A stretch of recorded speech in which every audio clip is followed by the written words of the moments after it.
I don't want to set the world on fire. I just want to start a flame in your heart. In my heart I have but one desire, and that one is you. No other will do.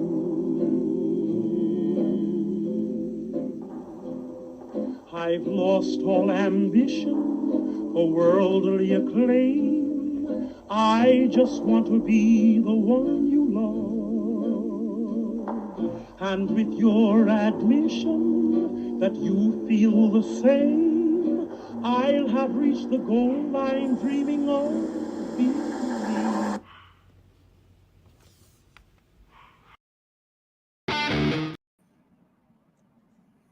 Before we get started tonight, we are going to do a 10-bell salute for Sika, who passed away this past week.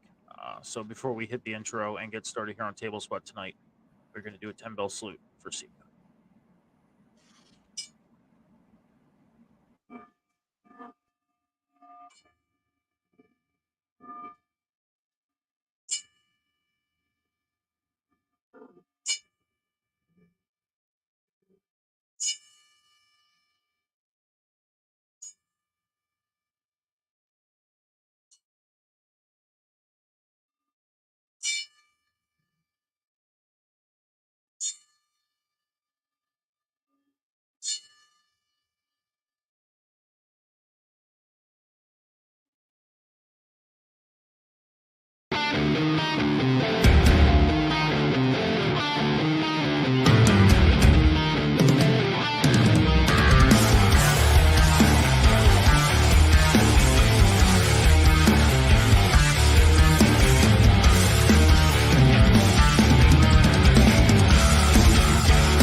What is up, everybody? Happy Monday night, and welcome to another edition of the Table Spot. My name is Metal Mike, and I am joined here, as always, with the Alpha Wolf himself, Sean, and the man with the best beard in the business, Cam. Gentlemen, happy Monday night. How y'all doing tonight?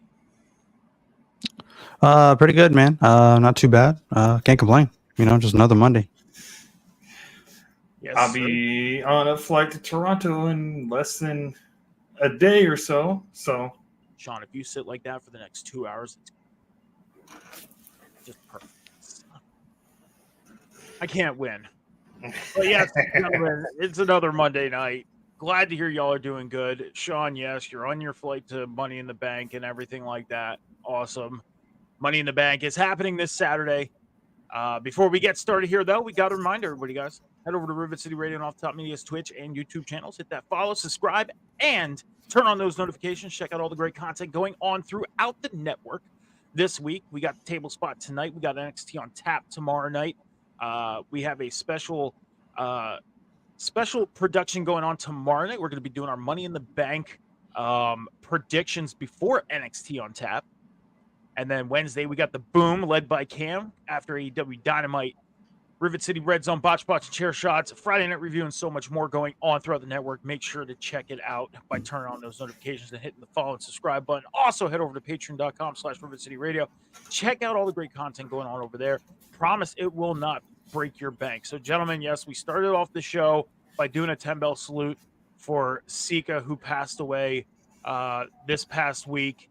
And, I mean, gentlemen, we know that Sika was part of one of the most iconic tag teams in the world, one of the most iconic families in the world of professional wrestling, of the Wild Samoans. And I don't know if you guys ever got to see any of, his matches or any of the work that he did back when he was in the ring. Obviously, we got to see him put on the necklace that the necklace, I forget what they call it, on Roman Reigns when Roman beat Jey Uso back at I believe it was the Hell in a Cell 2020 pay-per-view, anointing him as the head of the table, the tribal chief. That's when we got to see Sika. We also seen him a few times after that. But real quick, guys, before we get started talking about Raw, is there anything that you'd like to say? Anything that any comments you would like to say for Sika before we get started tonight? Well, like I said, he was definitely a legendary figure in the world of professional wrestling for sure. I think he's definitely somebody who was a pioneer, and he's one who was one of the early members of the Samoan dynasty. So yeah. Definitely. Sean, you got anything? He was, like Cam said, a pioneer of the Samoan dynasty. Pretty much one of the, I want to say, like one of the founding fathers of the Samoan dynasty. Like, up there with High Chief Peter Maivia. He's fucking Roman's father. He gave us Roman through, in his own right, is a future Hall of Famer, first ballot Hall of Famer. One of the greatest, most devastating tag teams of all time was Sika and Alpha. And I just hope he rests in peace, and he'll be surely missed. And there's no bloodline without someone like Sika or Alpha, too. So, Yeah, I mean, it all pretty much starts with the High Chief Peter Maivia, and the line goes from there. We got Get Chop, Malik, Will, all in the chat tonight. Appreciate y'all for being here tonight. And thank you, Get Chop, for helping me out there with the name of the necklace. It is a lei. I knew it was like a lei, or it started with an L. I didn't want to mess it up. It's called a Ulafala. Okay. I didn't want to mess it up. But I appreciate y'all for being here tonight, joining us here on the table spot. I know we're starting to show off a little somber, but I never got to meet Sika. I did get to meet Afa a few times. The local promotion ran by the Wild Samoans was here in Allentown, Pennsylvania. It was called WXW, then turned into WXWC4, and that got turned over to Sam, Samu, as we know him on television. And Afa, I got to do some security work for that promotion back in like 2007. Because I was a volunteer over in the township as a volunteer first responder, and we got to do security work in the food and everything like that, and got to meet Afa and Samu and a bunch of the guys that were wrestlers back at that time. Really cool experience. But we're gonna switch gears, guys. Rest in peace to Sika. And we're going to switch gears tonight. Monday Night Raw took place in Boston, Massachusetts, home of the NBA champion Celtics. And before we get started, going down the list of things that happened on Raw tonight, as I always start off, guys, your overall grade and thought on the Go Home show to Money in the Bank, the final Raw before Money in the Bank, because we have one more SmackDown before Money in the Bank this Saturday night. I'll be there. We know. You've told us 3 times. I'll be there. I'll be there. I'll be there. Since we kicked off literally 9 minutes ago, Sean, you told us 3 times. You will be there. Just got to make sure you get it through your heads, It's got to drill in there. You've been telling us for like the last month. You've been telling us for the past 3 months you'll be there. I mean, before WrestleMania attack. So I think by now we get it. We get it. We get it. But anyways, gentlemen, your thoughts of the show in a whole before we get started. And since Sean wanted to cut me off, I'm going to let Cam go first. And Will gives it a 3 out of 5 bottle caps tonight. So thank you, Will, giving us a 3 out of 5 bottle caps on Raw tonight. Cam, your thoughts? I'm gonna give it I'm gonna give it a D+. a little bit low on my scale, more than usual. It was still decent. I think their streak still continues of putting on decent shows, decently paced shows. It was I think it was a little bit more spotty tonight here, than more than usual. And I really just think that they're starting to run out of gas, starting to run out a little bit of steam, on the road to Money in the Bank. So I think it's just time to have this pay per view happen. A lot of hype going into it. So, but yeah, I'm giving it a D plus. I mean, yeah, we're about 3 weeks removed from Clash at the Castle, and Clash at the Castle was a good event.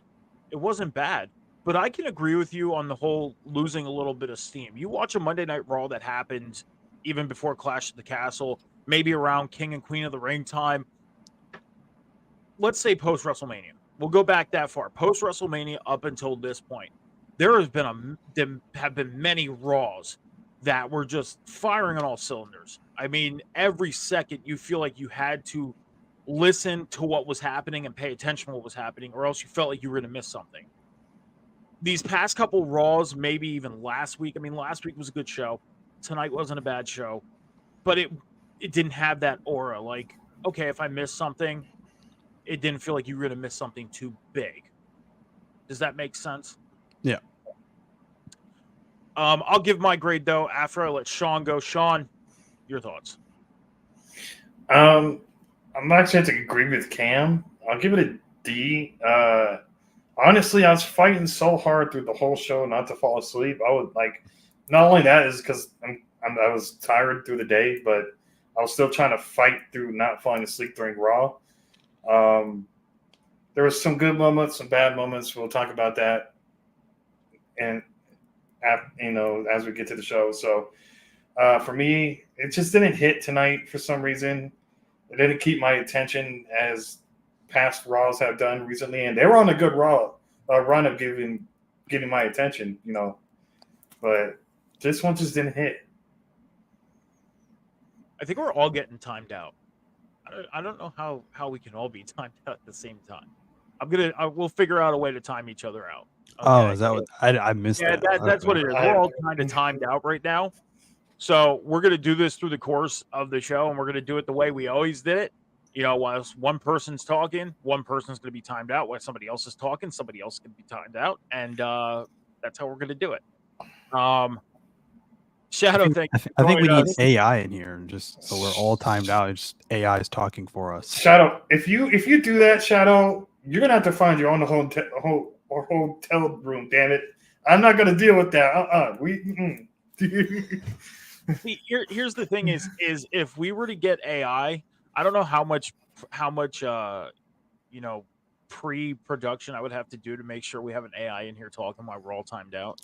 That'll be a lot of I guess putting together pre-planning. maybe like a minute and a half type of commercial type of thing to play while we're all timed out. They're just going to time out the fucking AI too. You know how they're going to do. They're going to time out the AI and nobody can talk. The AI would have to be off limits.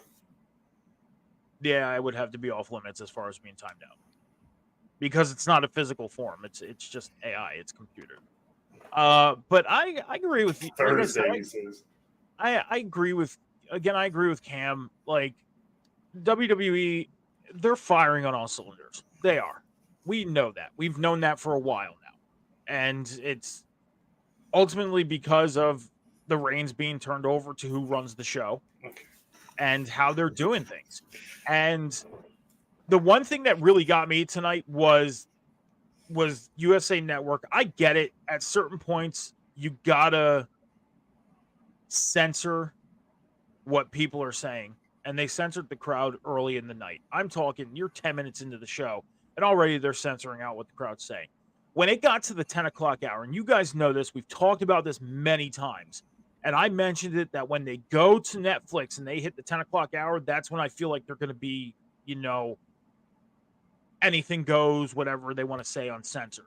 Because I think they're going to have it in their mind that kids are still watching, and they're going to have to watch out with that because they don't want to get. I feel like they would end up getting complaints. I just want to make the point that I do prefer USA Network censoring over fucking Fox though, because that was fucking awful to watch on Friday. That was I missed Friday night, so I honestly did not even get to see what happened. Half the show was a black screen, pretty much. Yeah, Half the show was a black screen.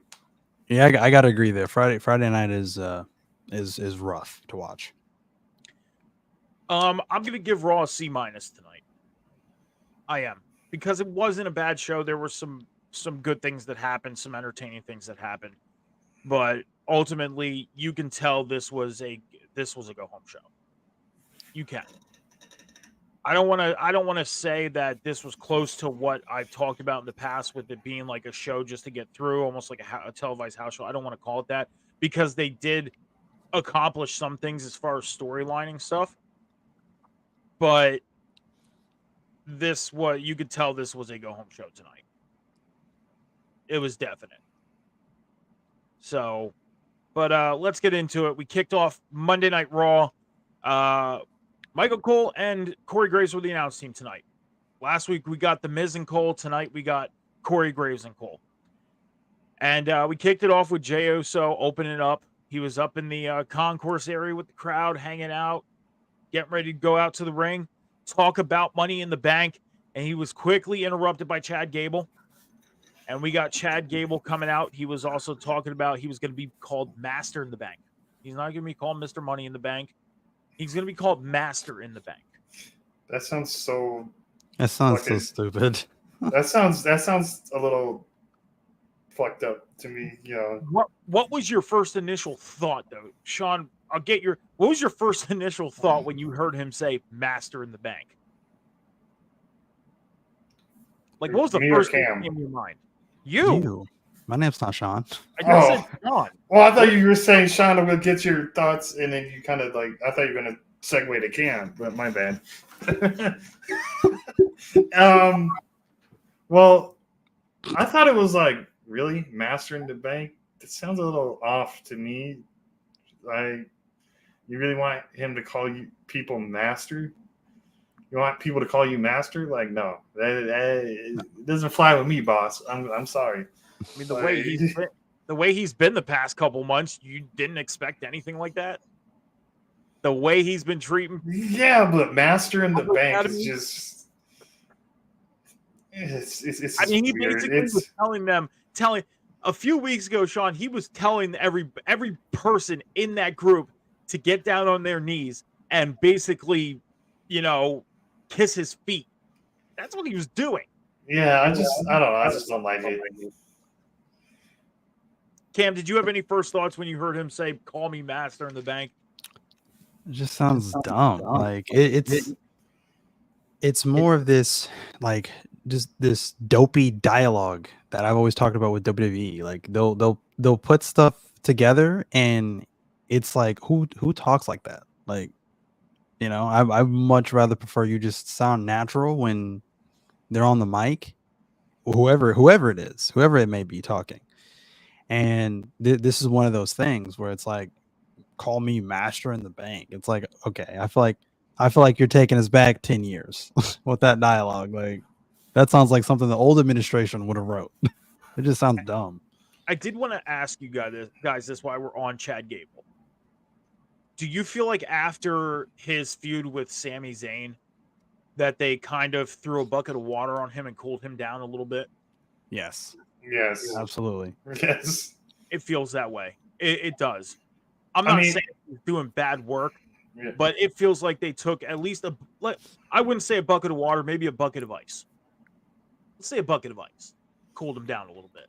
I'm still interested in what he's doing with the Wyatts, but yeah, it's not as hot as what he was doing with Sammy. No. Well, I mean, this thing with the Wyatts, that's just starting. I mean, we did get that. We got the Wyatt 6's music hit. We seen the shadows of all the figures as he was trying to escape the building.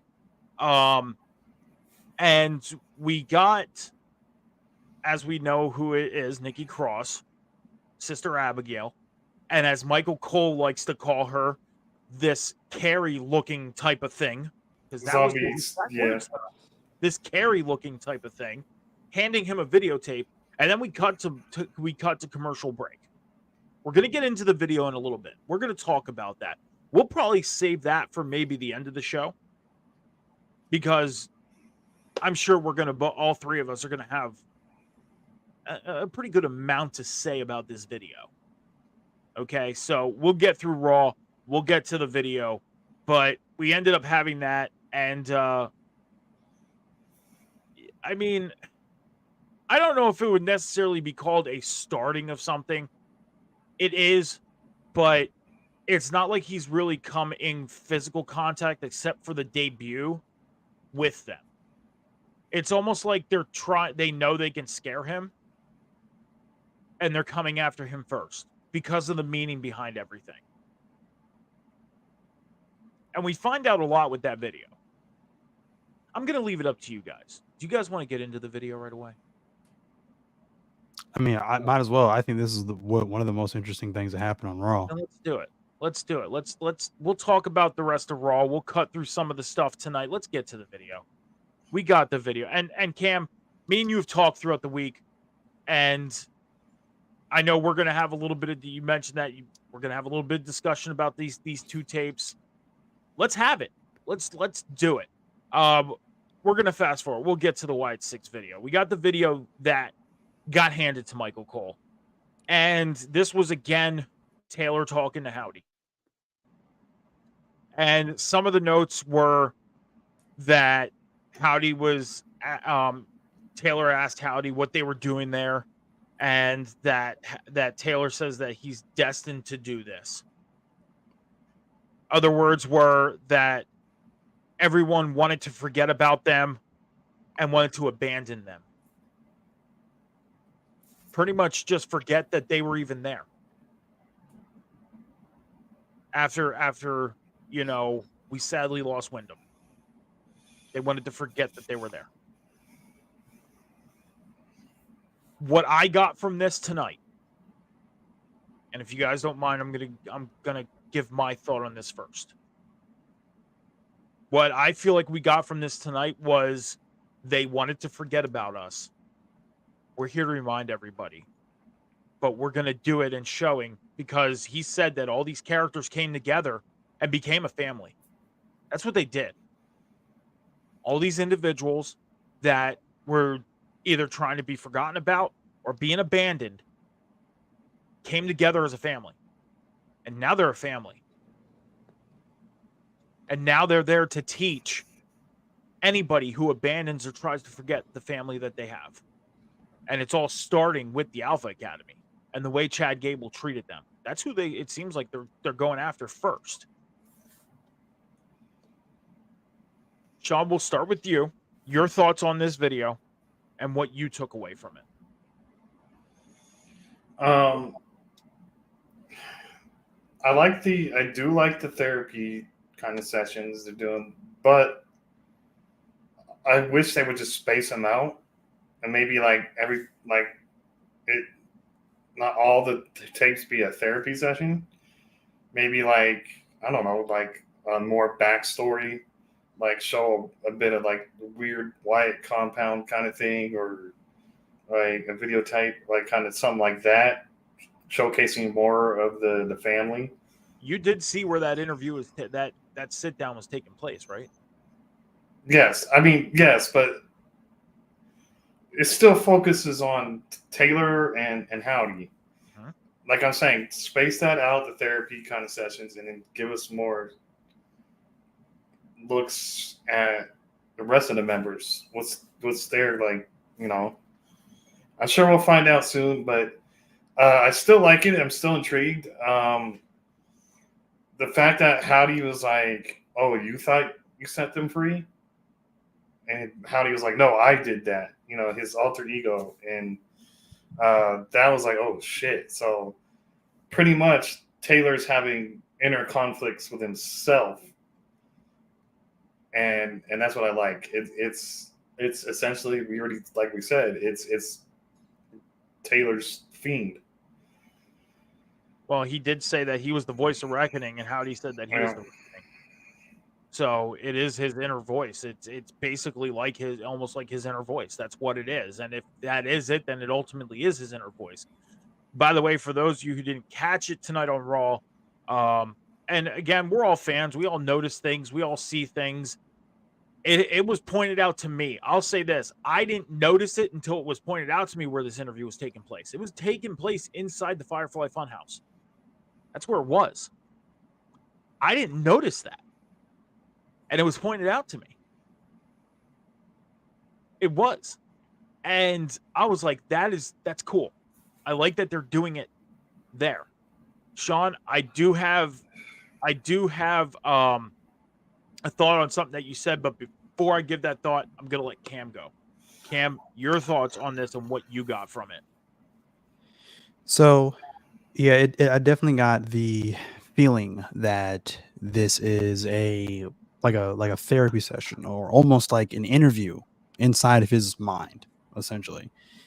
And I think it's great because, again, you're getting something different with the Wyatt or Wyndham universe that we haven't been able to see before. It's less gimmicky, it's less theatrics, and it's more real.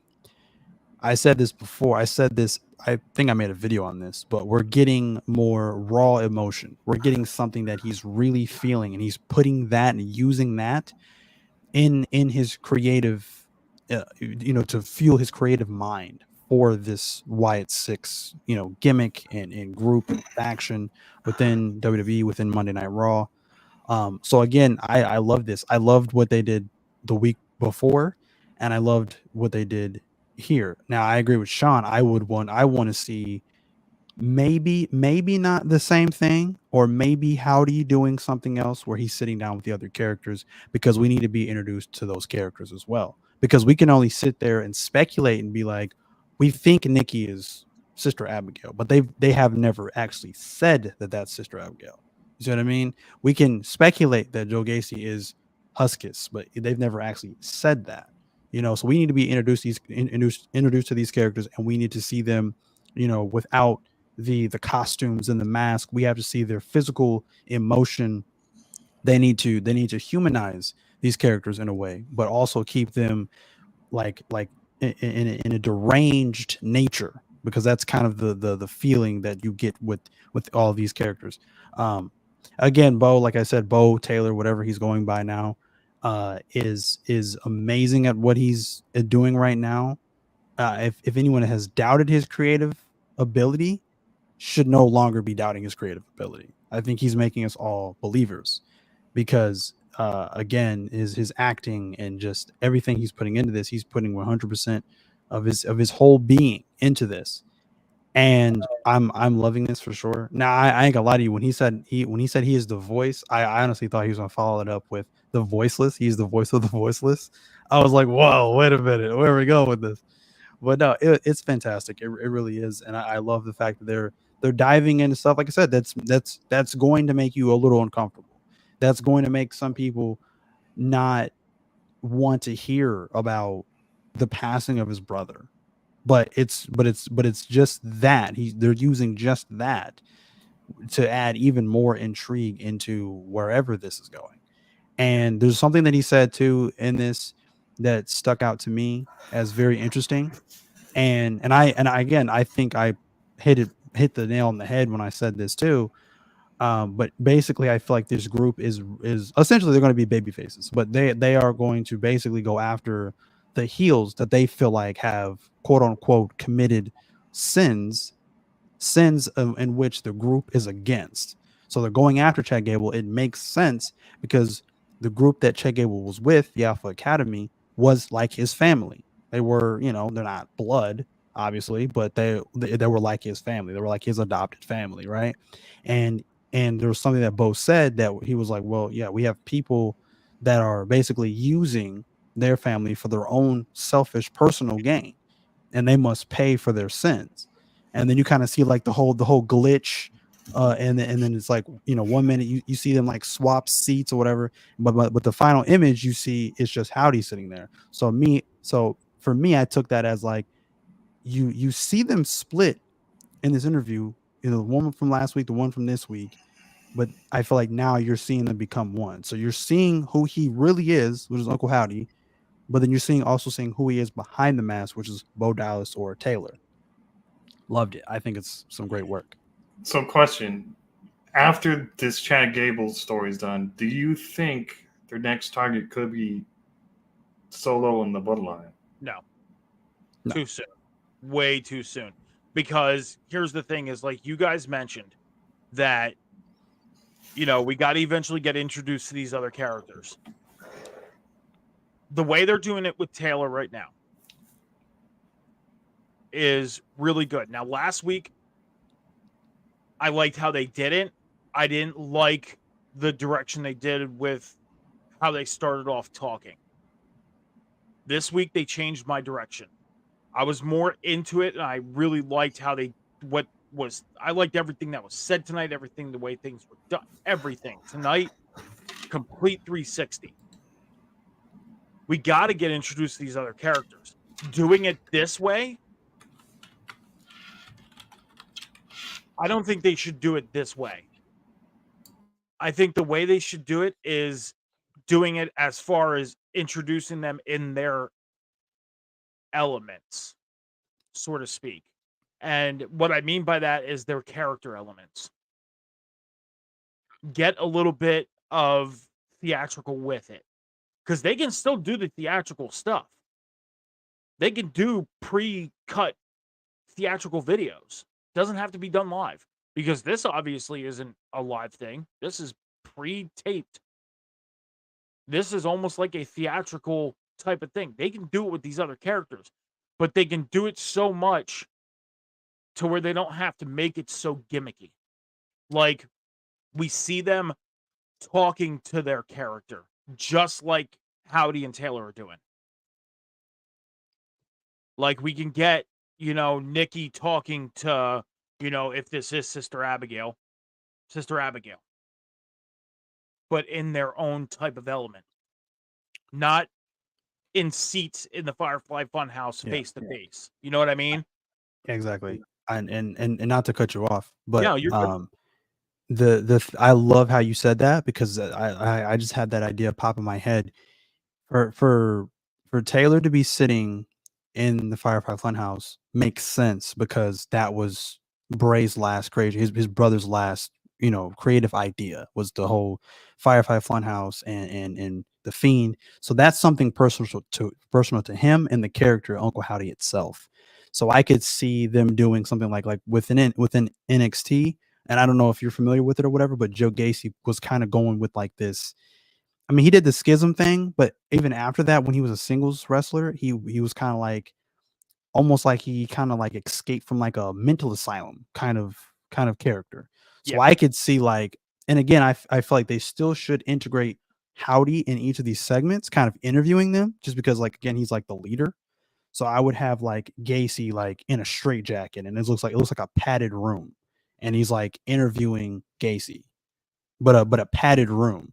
And then you could have, like I said, you have Nikki Cross. Nikki Cross would, I don't know what Nikki Cross would do, but like Nikki Cross would have like the I can't remember what the name of the doll was that Alexa had, but she could have like she could be like holding the doll, talking to Uncle Howdy, like stuff like that. Like have stuff that's personal to them that connects with the character. That just makes sense to me. Sonora, welcome to thank you for joining us here for the table spot tonight. I believe this is the first time that you're in our chat, so thank you for coming in, joining us here for the table spot. Your question, is this still a new one for a few weeks? Not sure if you can what your question's about as far as this. The table spot we're coming up on our 1-year anniversary as a show, part of Rivet City Radio and Off the Top Media. July 22nd is our 1-year anniversary show. So we got some stuff planned for that show. But July 23rd will be the 1 year that the table spot has been part of Rivet City Radio and Off the Top Media. So the table spot we used to run on Sunday nights. At the beginning of 2024, we switched over to Monday nights. But we run every Monday night at 11:10 p.m. Eastern Standard Time, immediately after Monday Night Raw.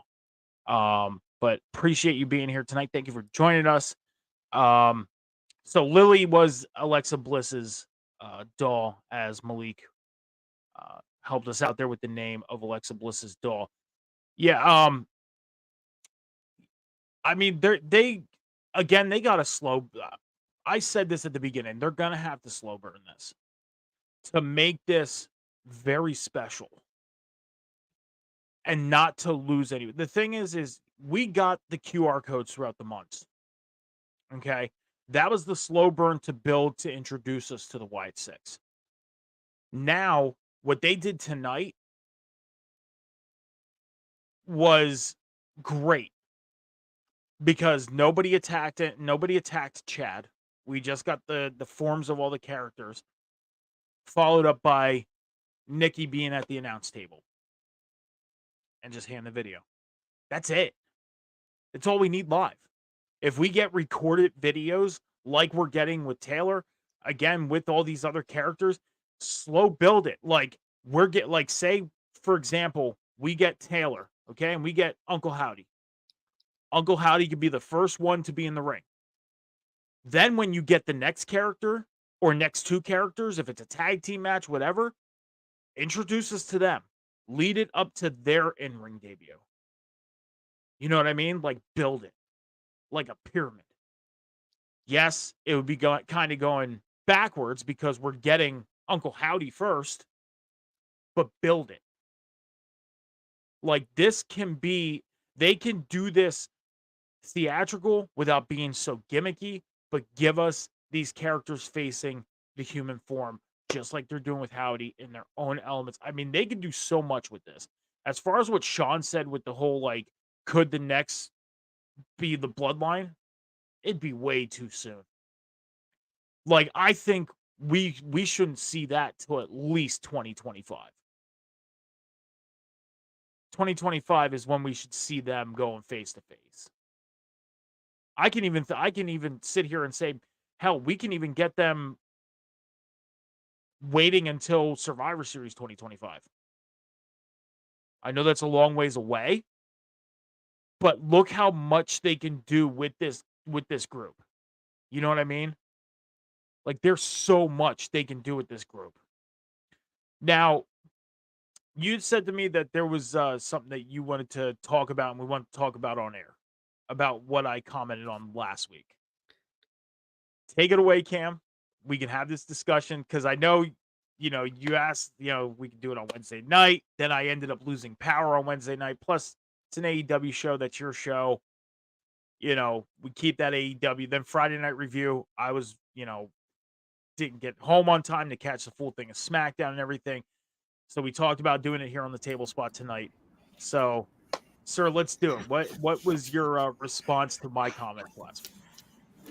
Well, you kind of already kind of glazed over it in a sense. And you said that, this week kind of, swayed your opinion on the whole ordeal as opposed to last week. So for me, coming off of the what they did with the segment last week with Taylor and the whole interview with Uncle Howdy or whatever, I was pumped, and then getting on here, and then you surprised me, like you shocked me because I thought like I don't know, it like you surprised me. No, like I said, normally I've heard you say some outlandish things. And I normally and there's even been things I disagree with, but normally I'm just like I let it slide. Whatever, you have your own take, whatever, that's great. Yeah. But with this, I was confused because I was like, I couldn't understand as to why you didn't like it per se. So I really had to like absorb what you were saying about like some people or a majority of people would not like the fact that they're using Bray Wyatt or saying Bray Wyatt in this type of manner. Some people may not be ready to hear that. I basically had, then went to YouTube. I seen it on, Facebook and TikTok, and all the comments are just like, man, this was great, and man, it's sad that they mentioned Bray, but at the same time, they're in tears of joy because they feel like Taylor is doing Bray a justice. And that's when it kind of like clicked in my head, like I don't know what Mike was saying then. I have no idea. Like I don't know what I'm missing, So I get it. Like if you didn't particularly care for them to just throw Bray's name out in that manner, but I feel like it was needed to to wake people up. Like if they're sitting there, so let's say if they're at home, if they're not in the arena and they're watching this and they're just kind of, oh yeah, da da da. Soon as they hear something about Bray, they're just like, what? And it makes them pay attention. Like it went from just being a gimmick to then being, oh, this just got real. This is real emotion. This is raw emotion that he's putting into this. So that's what I was kind of getting at. And I was just like, man, I think me and Mike definitely have to have a discussion because I'm curious as to hear more in depth of what he may have saw or didn't like that I'm missing, I guess. Real quick, Sonora, if you want to, I see in the comments that you're asking about possibly being a guest here on the table spot on a Monday night. Hit me up on social media, Metal Mike 714. I'll pop it up on the screen here real quick. Hit me up on social media, Instagram, X, TikTok, Snapchat, Metal Mike 714. Hit me up on there. We'll talk. We do have guests on here on the table spot. We could talk about that. Seeing that you are into WWE, you're a big Jey Uso fan. We do particularly cover Monday Night Raw because we review Monday Night Raw moments after it happens. So just hit me up on social media. We'll have a discussion, talk about possibly having you on as a guest on the table spot here. Just hit me up there, okay? So in response to you, Cam. So last week with that, the one thing that kind of got me, and what I was saying last week was like, this was a great start to how they started building this with the whole sit down thing. I love that part. But the mentioning of Bray, I get it that they were showing the respects by mentioning him and that this is pretty much a continuation of, hold on one second. Give me a second. I'm sorry, we can't. No. To continue. Got a little distracted. To continue, I loved how they started this. I did. The one thing, and I know this is a huge respect to Bray continuing everything that's going on with the storyline, the Uncle Howdy thing, everything. I love it. I love that they are. But to start it off talking about him passing, I understood it. But at the same time, for some reason at that moment, I felt like they could have waited till deeper into it, like bringing it up. Like not bring it up right away. Like I could see if they would have waited until like the third sit down, because I have a feeling we're going to get another one of these videos next week. Oh, for sure. We're definitely going to get another Uncle Howdy Taylor sit down. This wasn't the last one. No. I think they could have waited because that's digging deep. Like how they started that was, this is why this is happening. What they could have done was they could have had to sit down, like it's a therapy session. They could have sat down and made it like Uncle Howdy was trying to really get it out of Taylor. You know what I mean? Not just get right to the core. Because that is kind of like the core. It's them paying respects to Wyndham for continuing this storyline. And because of him passing, that's almost like the core. It's almost like they got to the core of it right away. Like they started in the middle and they're working their way out instead of starting from the surface and working their way in, if that makes sense. It's almost like if and this isn't me asking anybody or you guys if you've ever been in a therapy session, but that's almost like being in an actual therapy session. You start off, you start talking about the surface and you work your way to the core. That's almost like what this is, but they did it in a reverse sense in my eyes. That's why it kind of got to me a little bit. Like, why did they do this on the first night? They could have waited until at least the third sit down, because there's no way we're getting just 2. No way. This is too deep. And again, they're going to have to slow burn this to really build it. Like, those other characters, are we going to see them from time to time? Oh, yes. But right now, this is all about Uncle Howdy and Taylor. This is all about that. That's what I feel like it is. It's what it's all about right now. And that's in my eyes. That's my opinion. I'm not speaking for you guys. You know what I mean? That's my opinion, is that's what this is about right now at the moment. The family is going to be the extension and the build. And eventually we're going to get to them and learn about them. So, I mean, I know I said last week I compared it to something like music. And I went back and watched the video again. And my mind frame changed a little bit. And that's why I bring in the whole, I feel like that was the core of it. And why did they start there? That's why I'm glad I had more of a week to really dig more deeper into this and get my thoughts together. Because again, we're instantly reacting literally 15 minutes after the show goes off the air. Our minds are fresh. They're running a million miles a minute, trying to think of our thoughts on every bit and piece of Monday Night Raw that happens. And that's 3 hours, 180, 90 minutes of pro wrestling that we're covering. And now, that was the biggest part of the night. Tonight, that was the biggest part of the night. That's why we literally just spent the past 45 minutes talking about it. So I just feel like that they really should have waited to bring it up. That's why. So we'll definitely have to see what happens further with this. Part of me is kind of saying, I wish they would wait a week and not come off of a pay-per-view and give us more of this. Like, kind of give us, like, I know we're going to do our predictions tomorrow. Tomorrow night, we're going to be doing our prediction show.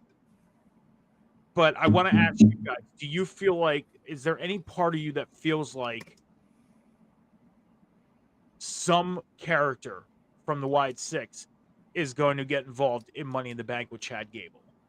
And Sean, it's been a while since you spoke, so I'm going to let you go first. Is there any part of you that feels like a character or somebody is going to get involved from the Wyatt Six in Money in the Bank? You don't have to go too in depth. It can be a yes or a no. You don't even have to say what character, who it's going to be, because again, we're doing our predictions tomorrow night. We'll save most of that for tomorrow night's content, but just a small little dab. Do you think somebody's going to get involved? But first I want to say, if Will and them are still in here, I don't know if they are, I'll count that as my timeout. As much as I didn't speak. So I think, yes, but I'm going to just keep it vague. I think 2 people get screwed in the men's Money in the Bank. Oh yeah, that's definite. The other one's pretty fucking obvious. We'll talk about that later. So, but yes, I think the Wyatt Six will interfere, and that'll be cool because I'll get to see them live. I know I said that multiple times, but I'm just excited. All right, I get to see the Wyatt Six live. Hopefully, screw Chad Gable out of Money in the Bank, and yeah. Cam, you think somebody gets involved? I mean, I had that thought before. I don't know. I mean, if it does happen, it'll probably be Uncle Howdy. Again, like you said, I feel like it's a bit soon, though.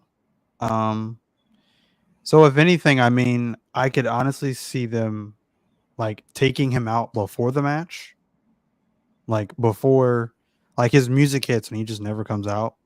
Okay. And then they show his backstage area and he's just laid out again. I could see that.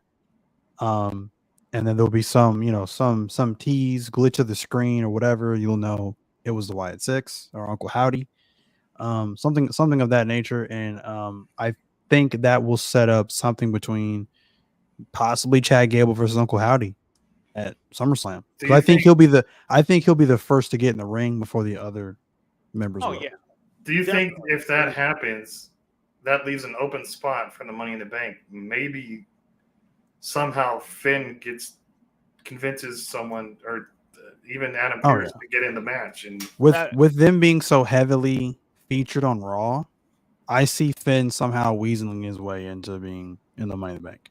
and that's what I was gonna say. I was gonna say, it makes sense that Chad Gable gets taken out in the back before he even comes out. Music hits, and then some way, shape, or form, either Finn Balor or Dominic Mysterio ends up getting their way into the Money in the Bank. Because I've seen a lot of talk about why isn't Finn Balor in this. And we've seen it tonight. Let's get into it. The Judgment Day. We've seen it tonight. We're kind of going all over the place here tonight, guys. This was a go home show. We got a lot of stuff that, there was some stuff that really wasn't conversational. We're going to go over the conversational stuff because our first hour was all spent on the Uncle Howdy video. We are an hour into the show already. So we're going to jump around a little bit here. Let's get into the Judgment Day stuff. We've seen a lot of, like always on Monday Night Raw, we've seen a lot of Judgment Day stuff. And a lot of the heat was between Finn Balor and Damian Priest tonight. We've seen a lot of heat between them tonight. Finn Balor, going out when Seth Rollins came out to cut a promo and tried to stand in the place of Damian Priest, and Priest came out and said, I can handle this business on my own. I want to do this. And they ended up leaving Seth Rollins ultimately laying. And then they get to the back, and he told Finn, look, this is my business. Let me take care of it. Keep your nose out of it. I got this. I'm the world champ, and I'm the world champ for a reason. Like, let me take care of this. And not only that, we see a lot of Liv Morgan. I mean, we see at the top of the show, Liv Morgan was inside the locker room when Damian Priest and Dominic Mysterio were entering. And that was another thing, is Damian Priest talking to Dom outside the locker room saying, hey, is, the Liv Morgan thing taken care of? Are we good on this? And then they walk in, and there she stands. And she's like, I'm leaving. See ya. And shows all her attention towards Dom. So Money in the Bank is probably going to be a heavy Judgment Day pay-per-view because of Damian and Seth. And then the possibility that if that does happen with Chad Gable, do we get Finn Balor or Dom Mysterio and Money in the Bank? So, Cam, we'll start with you. Your thoughts on everything that happened with the just your ultimate thoughts on what happened with the Judgment Day tonight and everything that went on. I mean, like I said, they are definitely running Monday Night Raw, and I don't have a problem with it. I think they are the top story right now, and everything going on with Liv Morgan. Like I said, it's great. It's honestly fantastic. I think this is the best thing I think they've done with Liv Morgan in a while. Her championship reign be damned at this point. But no, it's definitely great. I mean, you see Liv Morgan, 1 week, she's showering with them with gifts and all this stuff like that. And then last week she does them probably one of the biggest favors, and she's the reason, she is the sole reason, she is the game changer, the difference maker, whatever you want to call it, in the tag team match. And now, Finn Balor and JD McDonough are now the world tag team champions on Monday Night Raw. So that's pretty big. So it's obvious that she is definitely taking Rhea Ripley's role, and she might even be even more effective. Some members might think she's even more effective than Rhea Ripley was. So again, this is just setting up a fantastic storyline program between Rhea Ripley and Liv Morgan when Rhea Ripley does return. And even what you were talking about, even before Dominic Mysterio walked into the room, he was like, man, you're starting to sound like my dad. And Damian did not like that at all. Damian was just like, wait, what'd you say?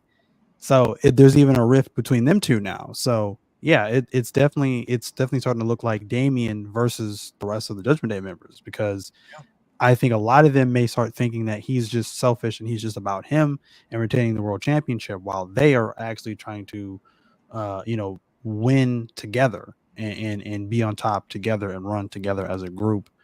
And yeah, like I said, I'm loving where it's going with the rift between the Judgment Day and Damian Priest and the Liv Morgan situation.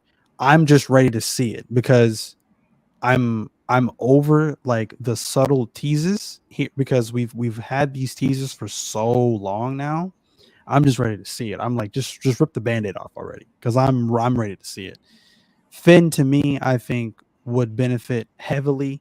Obviously, I don't think if they were kind of pivot to him being the leader now, I would love that. I think that would do Finn and his character wonders. And I'm gonna just say it. This may be an unpopular take, but I'm not really a Damien fan. I haven't been. I liked him more when he was the Archer of Infamy, which was I know a long time ago.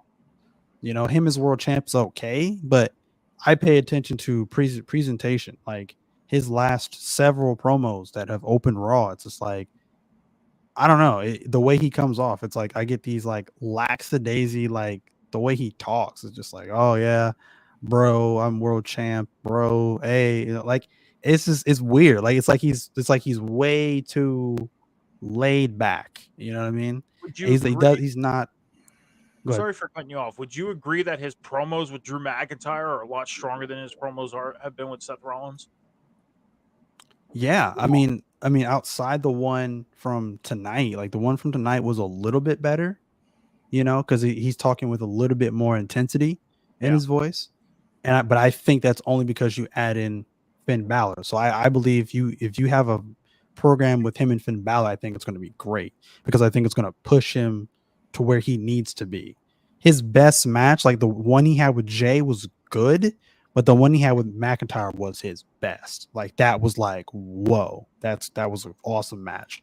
So but it's just everything about his presentation. Like even and I know this may sound like I'm nitpicking, but like even the way he like holds the world title, it bothers me. Like he kind of slouches it, kind of like he's not holding it up like high on his shoulders. So it's just weird. It's just everything about his presentation does not scream like world champ to me. It just doesn't. So I don't know. That's just me, but I really just want to see them just rip the band-aid off, have this feud with Finn. Where it goes, I don't know because I don't see Finn winning the world title. I don't, but I think it will benefit Damian if nothing else, and it'll push him to where I think he needs to be. So, I yeah. can agree with. Oh, I'm sorry. Wait, I'm done. Go ahead. I can agree with you that Finn Balor being the leader of the Judgment Day, like if Damian Priest were to lose, he wouldn't be the leader of the Judgment Day. I can agree with Finn Balor being the new leader. I thought Finn was going to be the leader from the jump, A lot and of people. I can honestly understand where Damian's not connecting with you because I said it many times on this show, and it was almost a year ago. Well, a little less than a year ago, to where I pretty much kind of hooked you a little bit. What that night you were like, oh, Judgment Day ain't connected. And then I was like, okay, here's the thing. And then you were like, okay, I get it now. A little bit. Damian Priest wasn't connecting with the Judgment Day until he had that match with Bad Bunny. Then that's when things started kind of picking up for him. I can understand if some fans still aren't connecting with him. And even with him being world champion. I get it. Now, has he faced, some big time players as world champion? I mean, he's been world champion for a short period of time. So he's faced Drew McIntyre, Jey Uso, and he's facing Seth Rollins. He cashed in on Drew. I mean, the biggest name he's faced so far is Drew McIntyre. Now he's facing Seth Rollins. Like they're starting to put the big names in front of him. The question is do they cut him off too short or do they continue letting him build his world title reign to where he's facing bigger names? Sean, your thoughts on everything with the Judgment Day tonight? And a question for you is Damian connecting for you? I like that. I like Damian Priest, actually. Yes. For me, it's that cool, calm, collected kind of like kind of Scott Hallish. You know what I mean? He's not very intense, but he's like, I'm cool, I'm collected, and when he needs to be intense, he will be intense. I know we want Finn and the Money in the Bank, and I think we're going to get it. It's just the timelines right now. We got Seth versus Damian Saturday. I believe Damian's going to win, and then we get to Gunther versus Damian at SummerSlam. Where would the timeline be perfect for Finn to cash in is the thing, because I seriously don't think Gunther is losing at SummerSlam. Well, and I'm sorry for cutting you off, but where would the timeline be fit? SummerSlam. Why? Because if it were to happen to where Finn Balor would become the leader of the Judgment Day, that would be perfect. You have Finn win Money in the Bank. Okay? And if Damian wins on Saturday, he stays in the Judgment Day, because if he loses, he's out. He's got to leave the Judgment Day. He's got to be on his own. That's the stipulation. You have him win on Saturday, and then when he gets to Gunther at SummerSlam, he ultimately loses to Gunther, but Damian can end up helping Finn cash in the Money in the Bank to bring the world title back to the Judgment Day immediately. But then that puts Finn Balor in the driver's seat, because then he would stand tall as the world champion, and that would leave Damian Priest, not physically, but theoretically speaking, looking up at Finn Balor. Because Finn Balor's a little shorter than Damian. The shoes would be on the other feet. Yeah. So that would be the perfect timeline, because the way Gunther was with the Intercontinental Championship, he was dominant. If you give Gunther even a day to recover from a big fight, that's it. It's going to be dominant. Got to take advantage of him being down. SummerSlam would be the perfect time. I'm sorry. Go ahead and continue with your thought. Oh, I just wanted that question answered, and you answered it perfectly. So. Oh, okay. But yeah, no, that would definitely be the perfect timeline. And especially if they would go with Gunther being a dominant champion. I mean, me personally, I hope they don't put the world title on Gunther. I think they need to wait until 2025, and I've been saying that for a while. But his Intercontinental title reign did kind of change my spectrum a little bit as far as thought. Would this be the perfect time to put the world title on him? Yes, as long as it's that world title and not Cody's title. Because for a while, there was that thought process of, is he going to go after Cody? The whole thought of him winning Money in the Bank and going after Cody. That I wasn't for. This world title, I'm a little okay with. Why? Because, again, you guys know how I feel. That world title, I feel shouldn't even be there. They don't need 2 world titles. But I got used to it. So it is what it is. As far as Liv Morgan, I mean, she defended her women's world championship tonight successfully against Zelina Vega. I mean, I kind of wish they would have saved this for Money in the Bank. I do. I think it would have been good to highlight Zelina and Liv Morgan on a PLE opposed to regular TV. I know you get the comments of, what does it matter whether it's a PLE or regular TV, because it's all in the same. It's just you have to go to, the streaming service to watch it. It's not. It's a PLE. It's a big event. And I think they should have saved this match for the PLE and gave them a little more time than they gave them tonight, because the way they worked tonight, and I'm going to get your guys' thoughts on this, the way they worked tonight, this was a really good match. This match was physical. Like, it was. I did not expect this line of physicality from these two. I thought, okay, they're going to go in there, they're going to do their thing, but it's not going to be too physical. They fooled me. They sure did. Liv Morgan's has walked out the women's world champion still. And, we got a little bit of a treat tonight with the women's world title. Sean, your thoughts on this match? And do you think it should have been on the PLE? Selfishly, I think both women's titles should be on the PLE. It's kind of strange we're only getting the world heavyweight title defended at the pay per view. Me, I think championships should be defended at pay per views or PLEs. And selfishly, it's because if a certain someone wins the Money in the Bank, I want to immediate cash in. But because I'll be there, but whatever, that's fine. That's fine. But the match, it was good. It should have been on the pay per view though. Like, I'm just gonna keep saying that. It feels weird. Only one title being defended.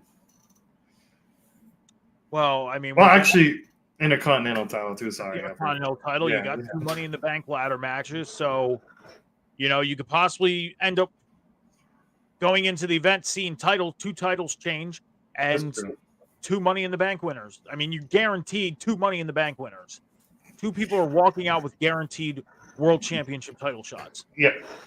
So it's not like you're going to an event. For example, I went to Elimination Chamber in 2020. If any of y'all remember that event, it was cool to be there and witness it. But ultimately, it was like no championship. One championship was on the line. We knew who was going to win, and we knew Shayna was going to dominate. Actually, there was 2 titles on the line. The tag team, there was a tag. The SmackDown tag titles were on the line as well. But it was just one of those events where you knew who was going to win. It was just one of those events that they needed to get past. That's what it was. Cool experience. But with this event, you're seeing 2 Money in the Banks get crowned, and the possibility at least one of those championships changing. At least. Cam, your thoughts on Liv Morgan? Do you think it should have been on the PLE? Absolutely. I was very confused as to why this was made for this week. And for anyone saying that, what's the difference? Well, there's a major difference. You have this is a go home episode of Raw to Money in the Bank, but it's still just Raw. Like that's plain and simple. It's just Monday Night Raw, as opposed to a premium live event, pay-per-view, whatever you want to call it. It's basically the same thing. It makes it feel a little bit more important.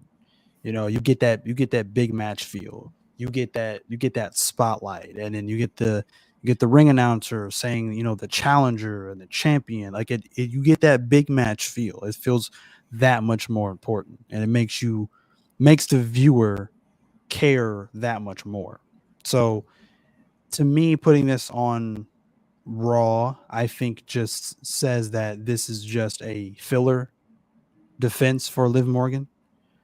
Because like I said, regardless, I'm gonna keep saying until I'm blue in the face, but the money feud is her and Rhea. This is just so she's not standing still waiting for Rhea to come back and not defending the title. Because right now the championship's not really the focus. It's her and Dom. And to me not really being a Liv fan, that to me is more entertaining. This is the best work she's done. She's playing the role very well. So, but her and Rhea, I can't wait to see. I went from not caring to see it to being like, yeah, Liv Morgan revenge tour, to being like, oh, this is going to be good, really good. So, yeah. I mean, I think they're definitely making up for her first world title run, because her first world title run, she was in a sticky situation with that. Being involved with Ronda Rousey, that was a sticky situation. Like, you knew that title wasn't staying on her long. Now they put her in a position to where she's rivaling with Rhea Ripley without even Rhea Ripley being there. And that's the great thing. Rhea's not even there. And she's rivaling with her. We haven't heard from Rhea. We haven't gotten a social media post, anything from her. Everything is going through the Judgment Day. Have you talked to Mommy? Have you talked to Rhea? Yes. She's mad. She's not happy. It's all the Judgment Day talking for her.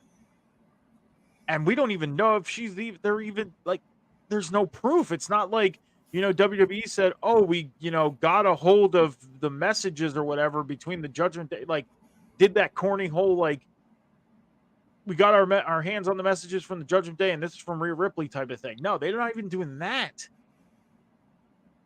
They're keeping it alive.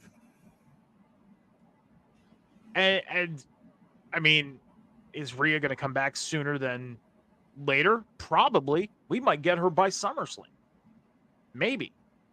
I mean, look at Seth. We didn't expect Seth to be back this soon.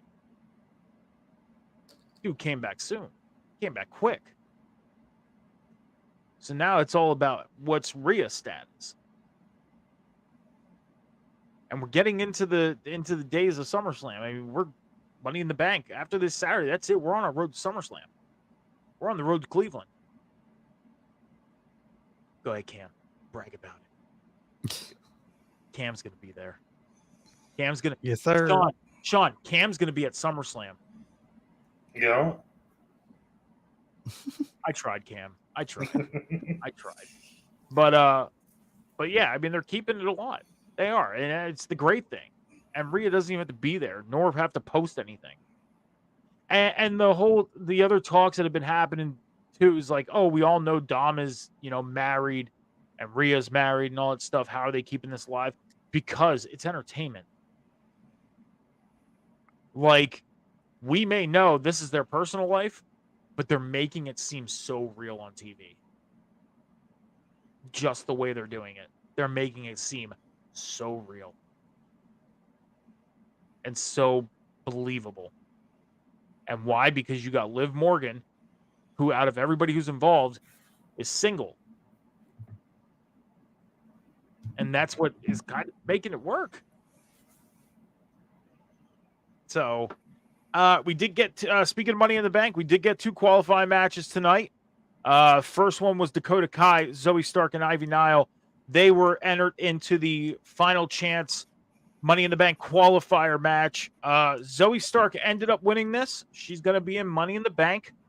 Now, I don't know about you guys, but I kind of wish Dakota Kai would have won this. I've been kind of preaching it for weeks that I think Dakota Kai needs to start getting some spotlight. And we've seen her backstage interview, and she said that she's sick of this whole losing stuff, the damage control thing. This is all going to be fixed. Something's going to be taken care of. But then they ended up getting attacked by Lyra, and I forget who else attacked. I know it was Lyra Valkyria and somebody, I forget who else attacked them. But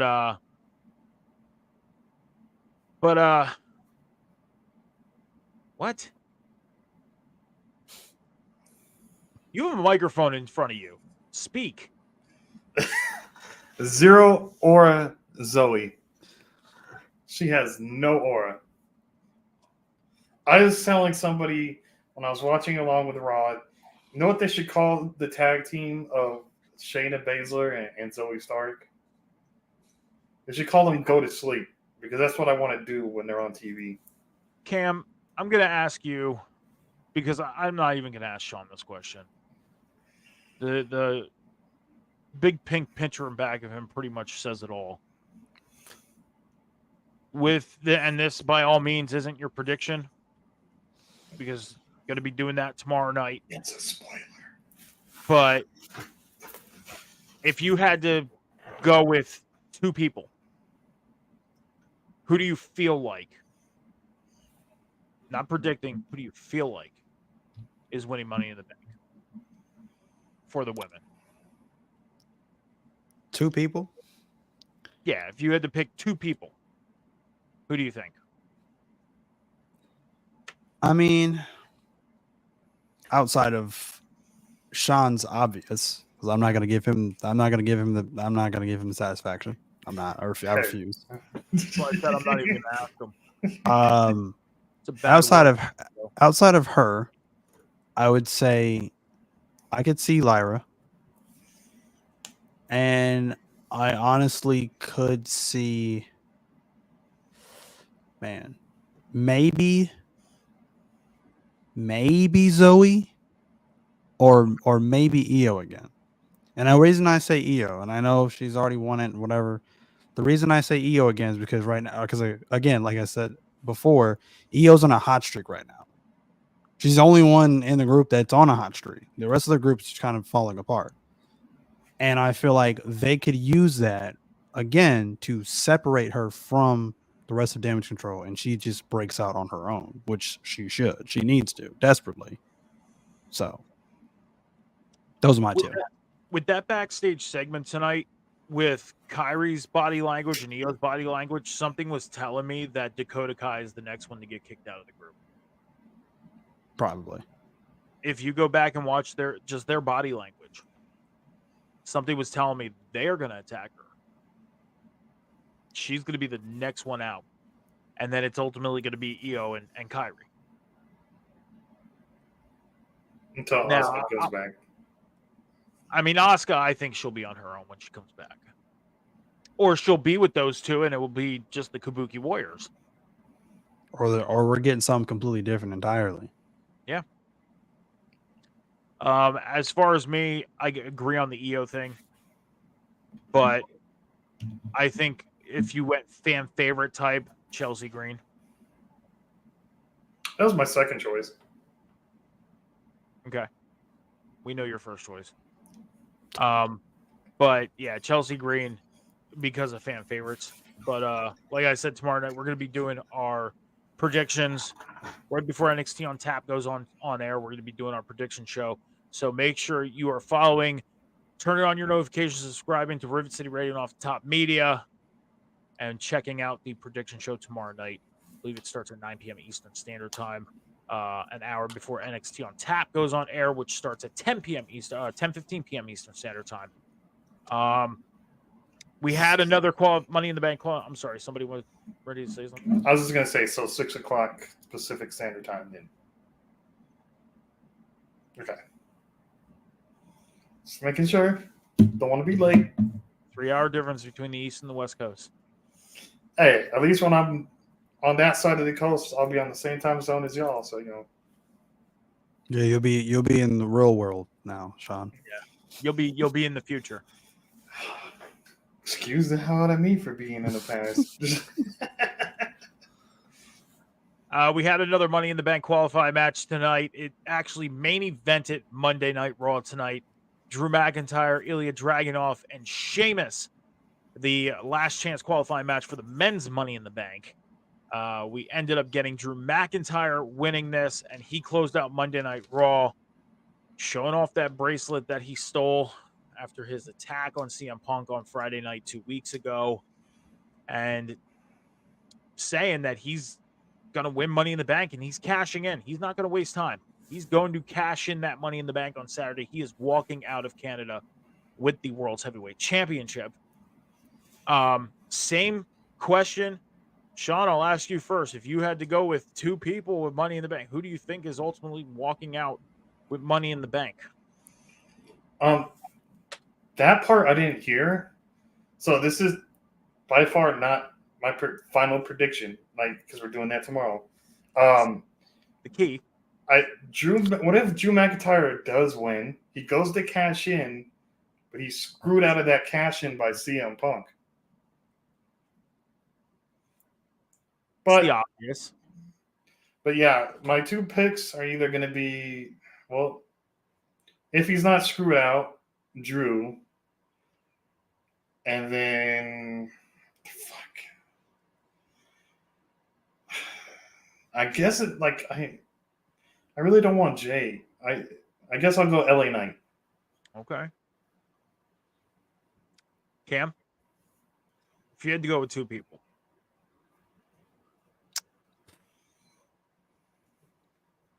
I really don't know.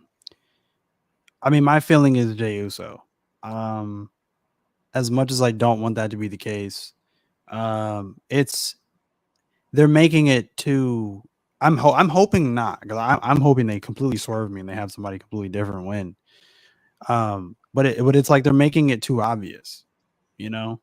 Like he's so blatant. Like it's so like in your face with it, you know, like the Uso like agenda going right now.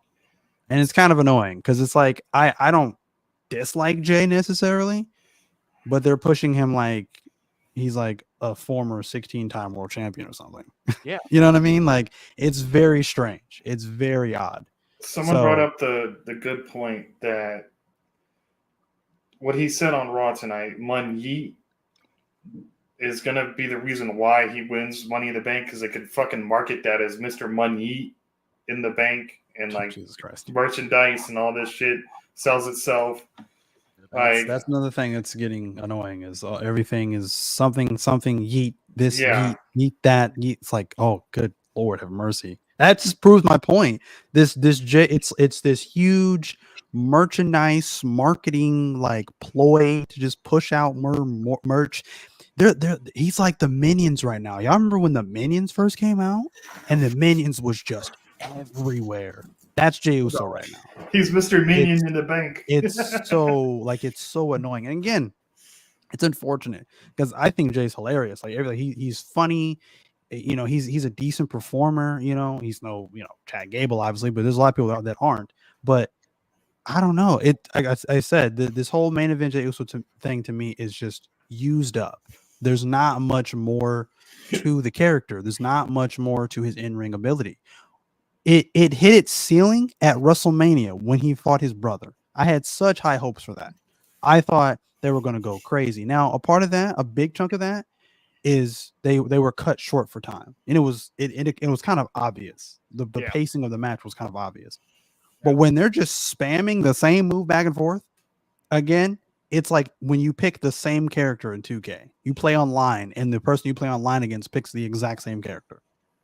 And you're spamming the same move back and forth. But again, that's not necessarily their fault. That's just what happens when you have twin brothers who have been tagging for what, over 10 years in WWE now?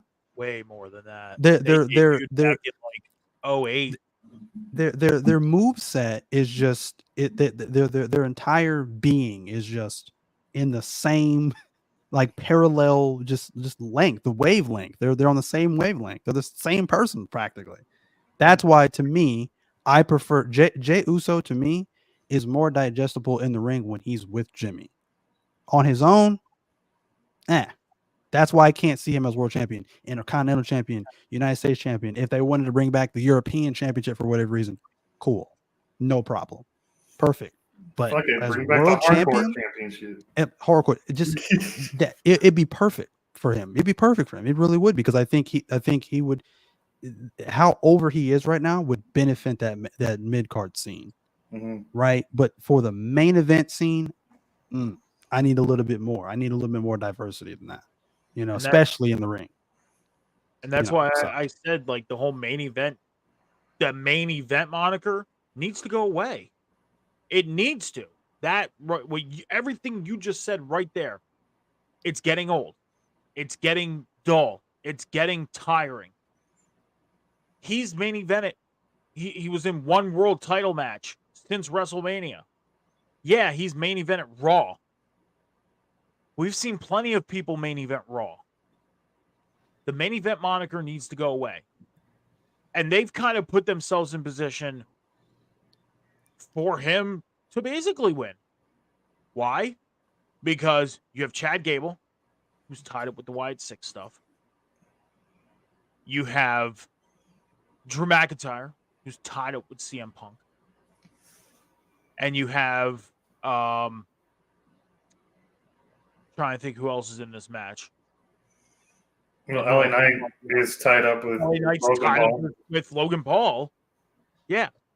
So the two wild cards would be Santos and Andrade and Carmelo. Carmelo, yeah. And that's why I don't see either one of them winning. But that's the thing, is that's why everybody asks me, who do you think? I say Carmelo Hayes. I would love that. I would love it. Oh, I would too. I wouldn't be mad at it either. I like Carmelo. But that's why I say Carmelo Hayes. Why? Because Drew McIntyre's tied up with Punk, Logan Paul with LA Knight, Gable with the Wyatt Six. And you can even be fair to say that they may have planted a little bit of a seed. Again, not looking too deep into this, but I'm just saying they may have possibly planted a little bit of a seed tonight with what Chad Gable said to Jay. With the whole turning your back on the family and abandoning your family thing. Maybe. I'm not saying it's a definite, but it's a maybe. I know we talked about how Finn Balor can take a spot. What if they attack Jay as well? Or Jay gets screwed out? Randy Orton takes the spot too. He's been eyeing that championship of Cody. That would be too much of filling in then. Then the qualifying matches just made no point. Yeah. That's a At that point, you're having sure. Jey Uso getting taken out. You're having Chad Gable getting taken out. Like, if you're going to take out two people from a match and have fill-ins, then what the hell was the point of having qualifying matches? You just wasted our time with all these hours of programming to have qualifying matches just for them to get taken out. You have one of them get taken out and have that be subbed for a surprise of some sort. Yes. Cool. Two or more? No. Or even surprise us with entering a seventh person. You definitely could do that. I wouldn't mind that. You know, and I also think it would be too much for the Wyatt Six right now. And to me, I don't think it would make sense. Like I said, again, I'm basing this just off of the whole, you know, Taylor interview with Uncle Howdy or whatever. He's saying people that are, you know, exploiting or using their quote unquote families, you know, for their own personal gain have to pay for their sins. So that tells me they're going after more people like that. Jay, I guess technically turned on the bloodline, but they technically were abusing him. So that wouldn't make no sense. So, I mean, if you go back and remember, Jay was like, I quit. I'm leaving. And then he went to Raw. So he abandoned the bloodline in a sense. He did. Now, again, could they have planted a little bit of a seed tonight with that line? Maybe. Again, not looking too deep into it. But they may have planted something there. Because you got to think, we're into the month of July. On the East Coast, it is July 2nd. On the West Coast, it's July 1st yet. But we're in the beginning of July. We're getting down to SummerSlam. What's in 4.5 months from now? Survivor Series. There's all the talk about the bloodline, you know, Civil War going into War Games and everything like that. They need to start building for that come August, beginning of September. And Jey Uso holding the Money in the Bank contract doesn't make sense. It does, but you know real well that the whole bloodline thing isn't going to end at War Games. The bloodline storyline has probably another good 12 months to it. We're probably going to get another solid year of bloodline storylining. And I know this is far-fetched and very beyond saying this, but I think it ends with Roman being champion again. Getting back on top and winning the championship, but this time as a babyface. As long as he doesn't hold it for another goddamn 1,000 some days. Why not? Because no. Sean, let me ask you this. And Cam, I believe I asked you this question, and if I didn't, you can answer this. But Sean, I want to ask you this. You got sick of Roman Reigns, you know, having the title as long as he did. Okay? But would you agree with the fact that for those 3 years that he was champion, that he did some great things for the WWE and got them a lot of eyes and built a lot for them? Yes, but at a point, it just gets stale. Like, you go into a match, oh my God, okay, Roman Reigns again, wins again, no fucking surprise. But the point of it was, and if you go back all the way to when he started going out on his own, you go back and dig really deep and watch a lot of the stuff that he was doing, he was technically a heel. If you go back and pay attention to a lot of the stuff he was doing as a babyface, he was technically a heel. It just came out as a baby. It just kind of got laid out a little bit as a babyface. He was basically almost, I don't want to say he was in the realm, but he was on the outside kind of looking in to almost what we've seen from Stone Cold. Stone Cold was basically doing and saying heelish stuff. He was a babyface in the fans' eyes. Now Roman as the tribal chief and everything, that was all him, basically speaking, for the family, being the leader, being the head of the table, keeping things real. But it came off so heavy that it came out as a heel. Made him a heel. And the Usos were so loved. Like, even during that time that they were in the bloodline, did you love the Usos? You didn't like the Usos? I got sick of them. Okay. Same question for you, Cam. And I don't know if I asked you this or not, but I'm going to ask anyways. Roman Reigns, the 3 years as he was champion, did a lot for WWE. Would you agree? Absolutely. Did you love the Usos or like the Usos? Loved them. I think they got even better than what they were before. They just elevated being put with Roman, elevated them to a whole nother level as a tag team. Highly agree. Because when they first came in, they hit their platform. They hit their plateau real quick with what they were doing. When they switched over to, you have a microphone.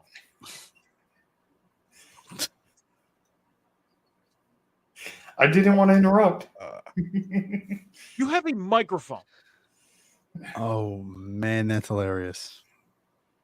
I'm not bringing it up. You could say, use your microphone. Jesus. This is what happens when we're live, people. Use your microphone. I didn't want to interrupt. Just say it. His comment was best member of the bloodline is Jacob Fatu. Okay, here's the thing: is Jacob Fatu's been there 2 weeks. How is he the best? Let me ask this: how is he the best member if he's been there 2 weeks? Because he's the goat of the bloodline, man.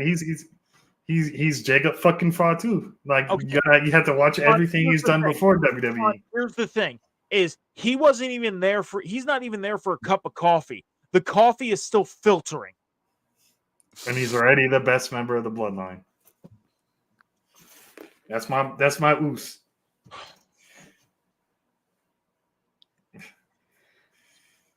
I'm gonna say this right now. If Cam, here's the thing: is if that happens with that picture in back of him on Saturday, I think I'm taking a vacation next month. I'm just saying. Hey, I'll be home in time for the show next week. That's okay. I can take a vacation.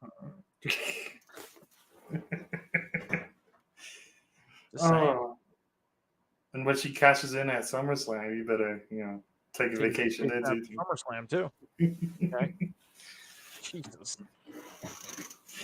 But gentlemen, is there anything else from Monday Night Raw that kind of caught your eye that you would like to discuss real quick before we end our Raw talk and get into our next segment?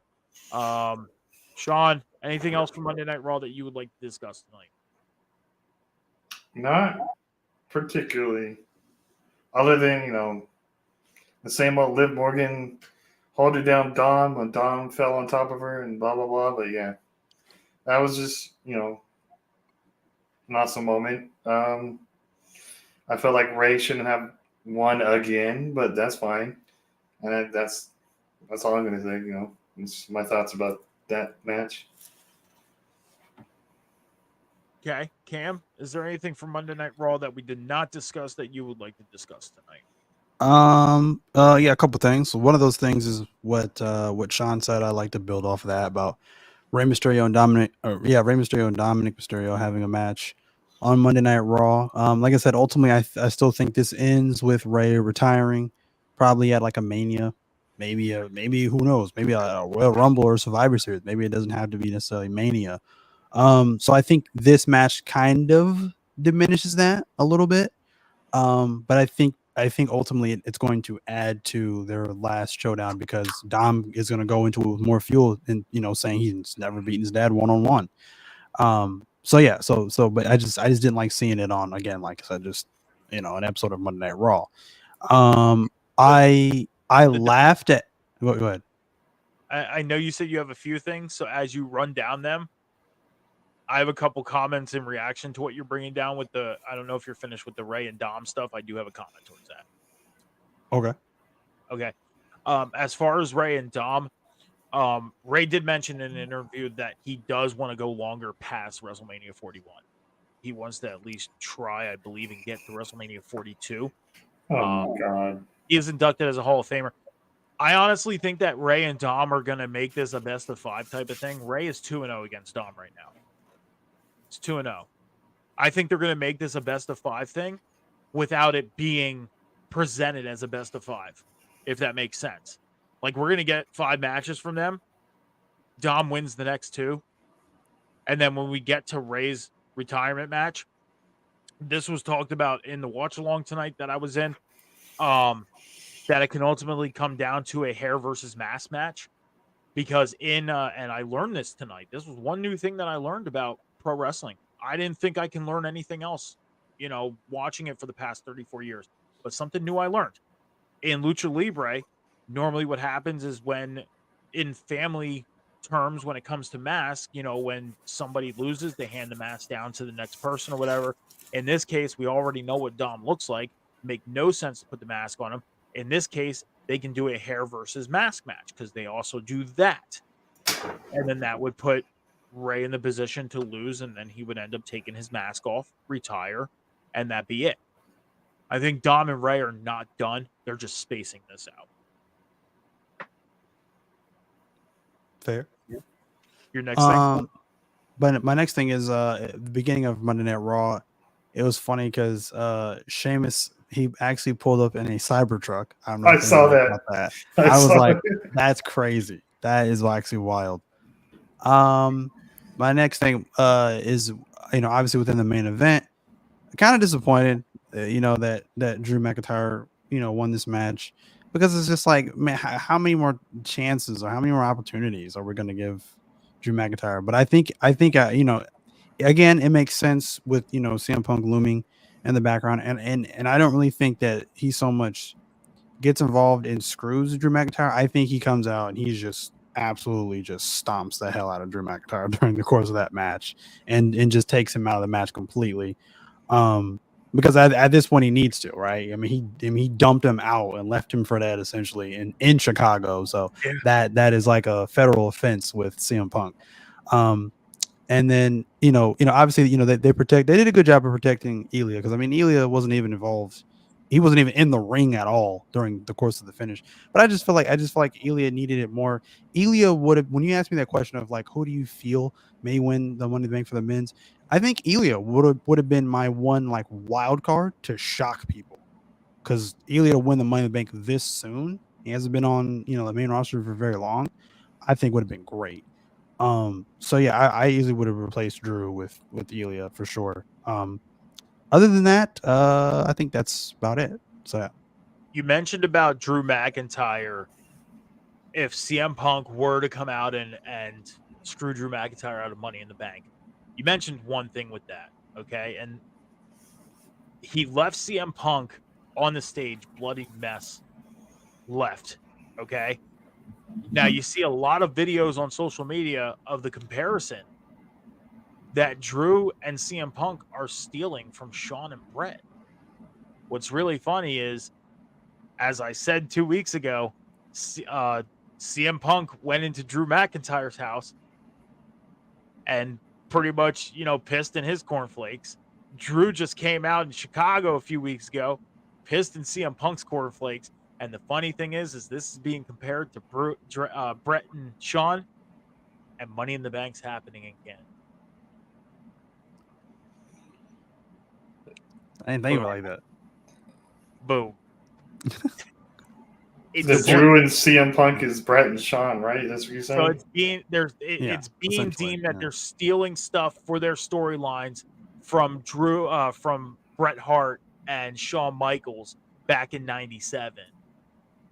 And then ultimately, Bret's last match in WWE was at Survivor Series '97. The infamous screw job, all that stuff. The funny thing is, and like I said, CM Punk went and screwed Drew. Drew came into Chicago and took out CM Punk, and now Money in the Bank. Drew is going after Money in the Bank. CM Punk may attack it, and it's happening in Canada. Hence, the possibilities of them stealing, or not stealing, but basically mimicking Brett and Sean. I like it. 2 + 2 does equal 5. Man, it does. But that is it for Monday Night Raw. Happened in Boston, Massachusetts, home of the NBA World Champions Celtics. The Go Home show to Money in the Bank happening this Saturday in Canada. And yeah, should be a good event. Reminding everybody that tomorrow night, 9 p.m. Eastern Standard Time, is going to be our prediction show for Money in the Bank, followed by NXT on tap at 10:15 p.m. Eastern Standard Time, right after NXT and right after our prediction show. Gentlemen, into our next segment. As you know, I pull some stuff, new stuff off the internet, and we discuss it. We give our thoughts and our opinions. I have 3 of them, and our first one is called Maximum Effort. This has to do with a tag team that we know as the Maximum Male Models. It is being reported that Mace and Mansoor, formerly the Maximum Male Models, are rumored to have signed with AEW / Ring of Honor, that they have been having talks with the company. Now, we do know how these gentlemen have been used in WWE the past couple years. Haven't been too exciting, at least in my eyes as a fan, hasn't been too exciting. Don't know how you guys feel about it. But if you had to pick, these 2 gentlemen were to start off, whether it's on Ring of Honor, we know Ring of Honor and AEW are basically under the same umbrella, yada, yada, yada. We know that. Where do you think that they should start off? Should it be Ring of Honor, or do we see them on AEW television? Maybe get in there and be in the tag team division and try and do what they can to help boost the tag team division a little bit, maybe? I don't know, because these guys have been all over the internet. I mean, they were going to countries and literally having wrestling matches on, dirt grounds with one rope around them, acting like a wrestling ring and having matches. I mean, we've seen that. I mean, it's crazy. It's all. I mean, I'll say it's awesome because it was a cool video to see. But Sean, your thoughts on the Maximum Male Models, Mason and Mansoor, possibly heading to AEW Ring of Honor? My thoughts? I could care less. Didn't care for him in WWE. Don't care for him now. Okay. But the question is where do you think they can make an impact going to? Ring of Honor or AEW? That's the question.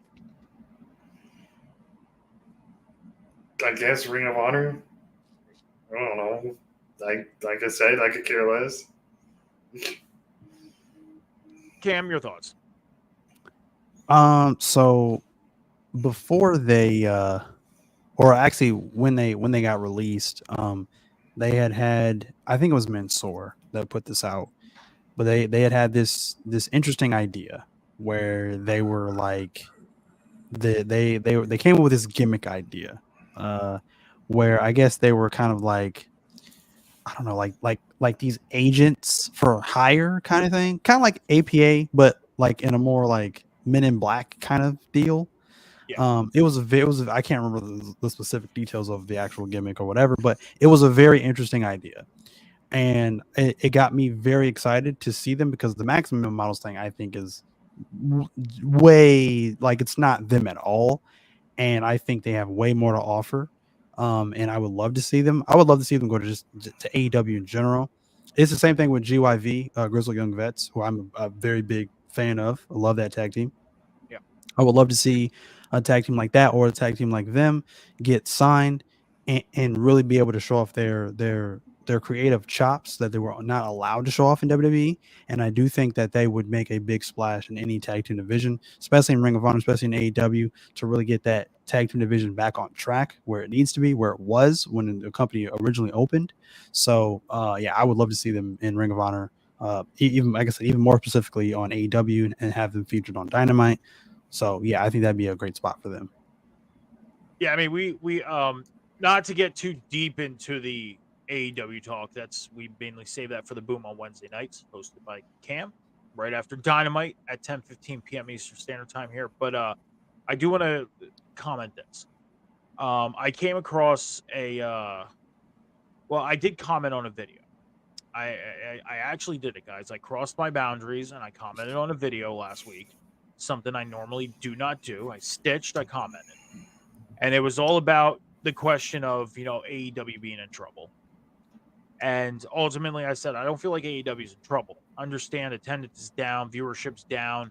This is a rough time of the year. It's summertime. People are going on vacations and stuff like that, not sitting in front of the TV so much, not even watching recorded shows. They're just reading what happened on the internet just to see what happened.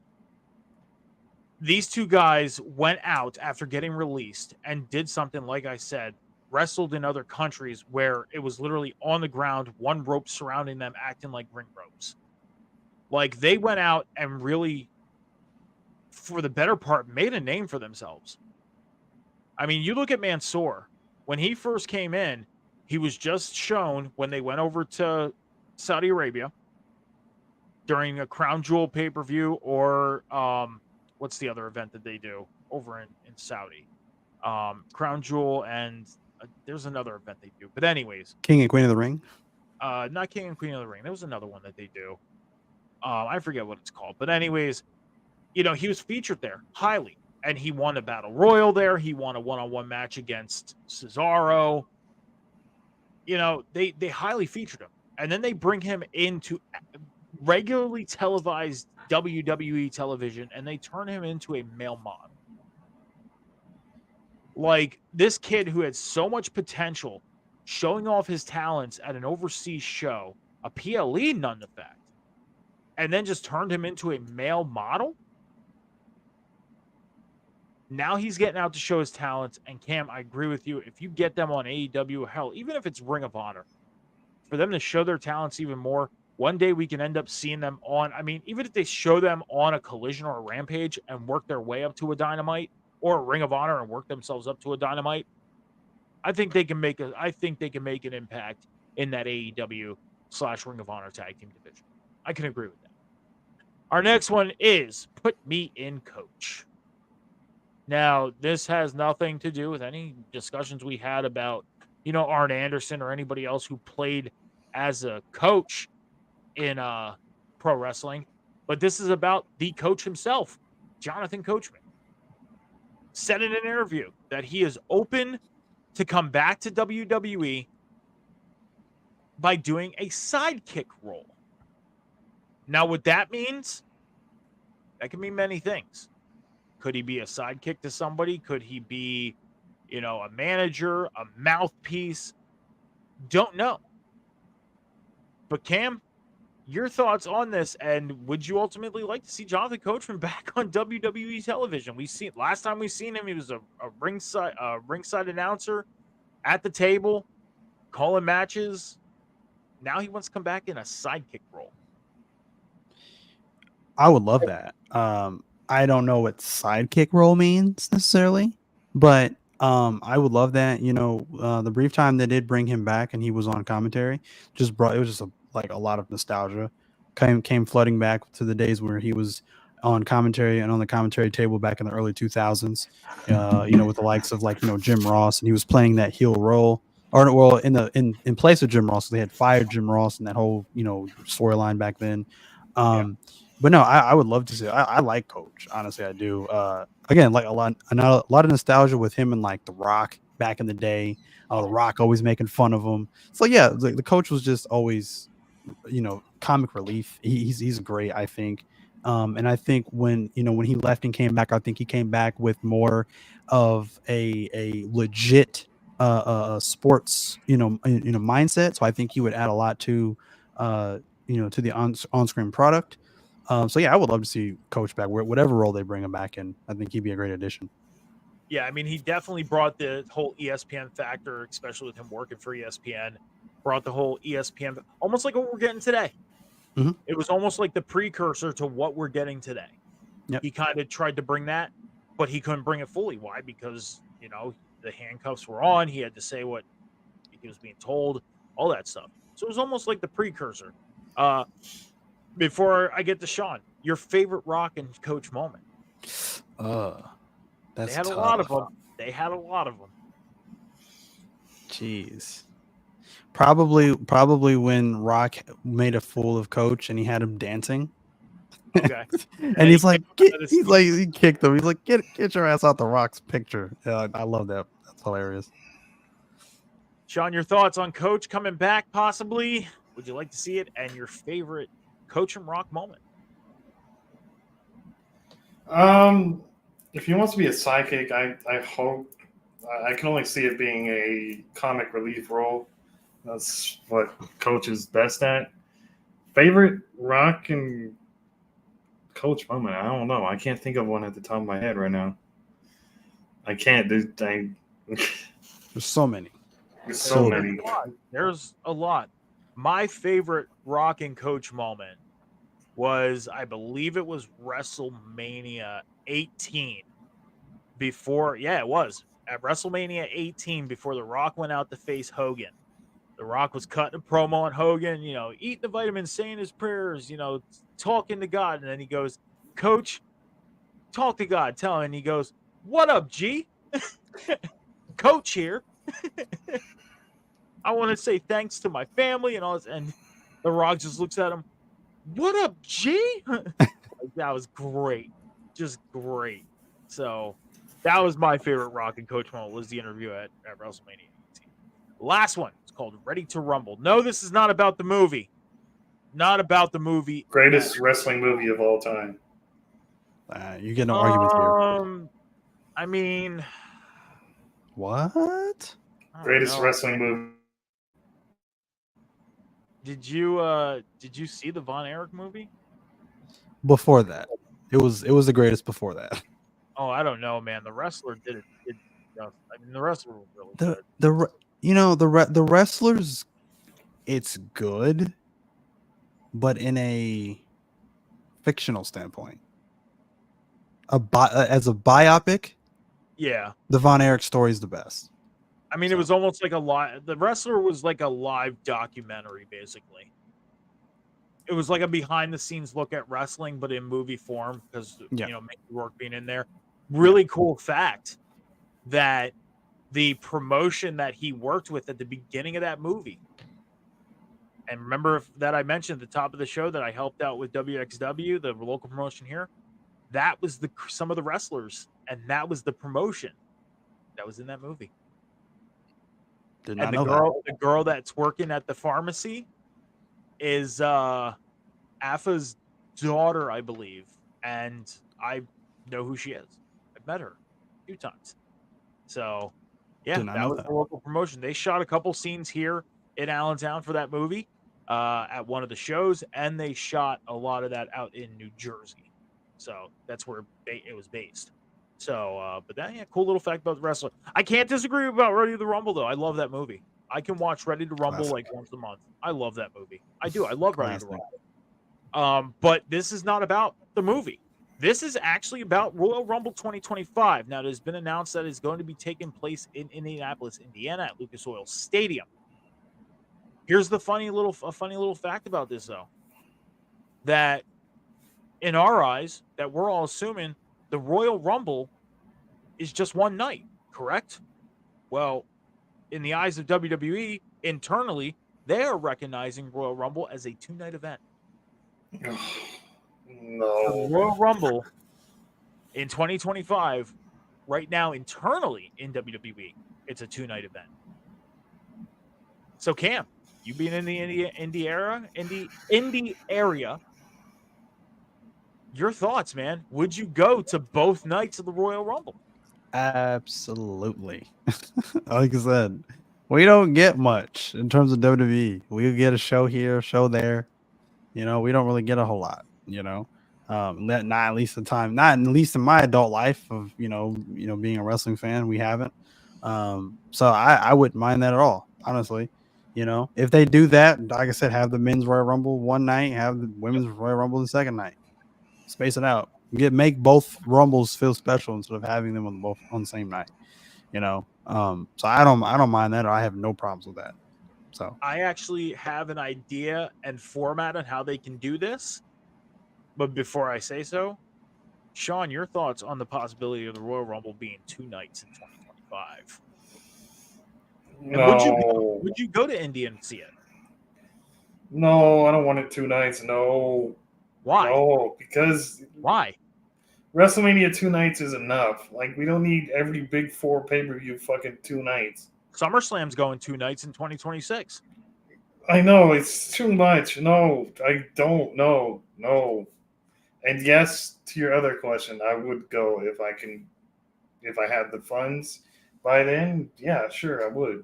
So you're not for it being 2 nights, but you would attend. I mean, yeah, I never been to a Royal Rumble, so Okay. been to Would you WrestleMania and attend SummerSlam. Would you attend both nights? I kind of have to because I would want to see both nights live. not really. People that go to Some people- WrestleMania don't go to both nights. Oh Some yeah, people- well, some people only go to night two. I would. I can't do that. Go to WrestleMania and just attend one night. No, I have to do both nights Okay. for each. So here's my format. Okay, here's how I would format Royal Rumble.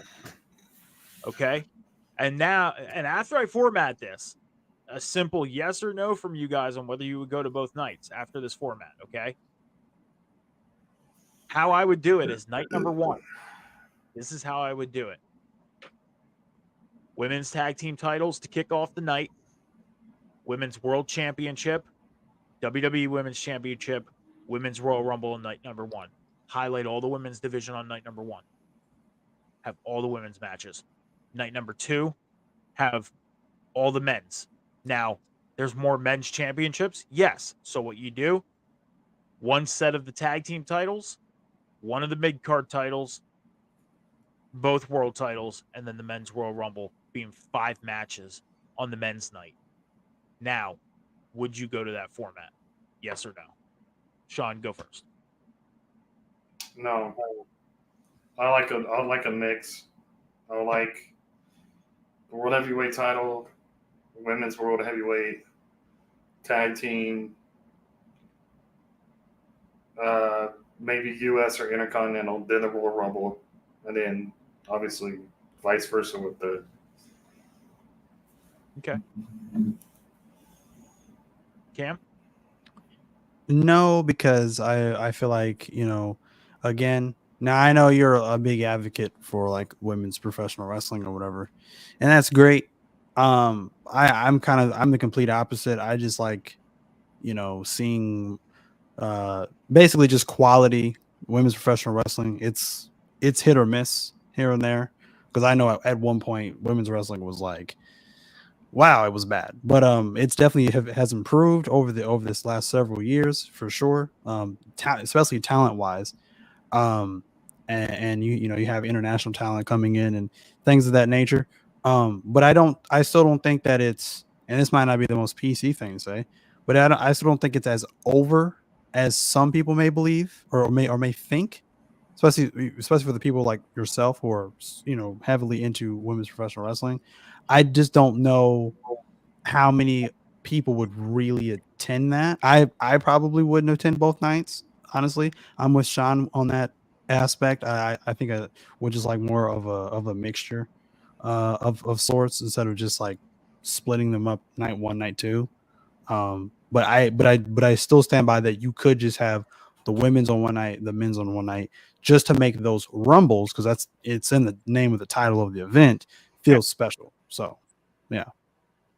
Yeah, I mean that's the reason why I format it like that, is because I would love to see the women's division get highlighted. Like even when you're watching Raw, yeah, we have a 3-hour Raw. Yeah, we do see more of the women's division on a Raw than opposed to a SmackDown or a Dynamite or any other show. It's because Raw is 3 hours. So yeah, we're gonna get more of the women's division. But in the case of, like, let's say Liv Morgan, she's the women's world champion right now. But who's she tied in with? The Judgment Day. Without Rhea Ripley there right now, that is a male-dominated group. It is. And the women's backstage segments aren't half as long as the men's. The women's in-ring promos aren't half as long as the men's. And the women's matches, some of them, yeah, can fairly be timed out, same as men's, but most of them are not. That's why I sat here and really thought about, okay, this is how I would format it. And I wouldn't mind seeing it, because then the women can have their night, their highlight. And there have been some fans who have been kind of begging for a second all women's pay-per-view. Well, here's your chance. The Royal Rumble couldn't be any bigger. Yeah, the Royal Rumble name. Big event. First big event of the year. You're turning into 2 nights. Why not have the women highlight one night, the men have the second night, and that's how you close. That's how you do it. That's why I formatted it like that. I think we need to have another like Trish and Lita kind of moment where I could see the women's world title like main eventing Monday Night Raw. Okay. I can agree with that. And just let them go. You know what I mean? 30 like minute. 30-minute Iron Woman match, Women's World Championship to end Raw. That would be like history making right there. Like that'd be crazy. I mean, yeah, we got Becky and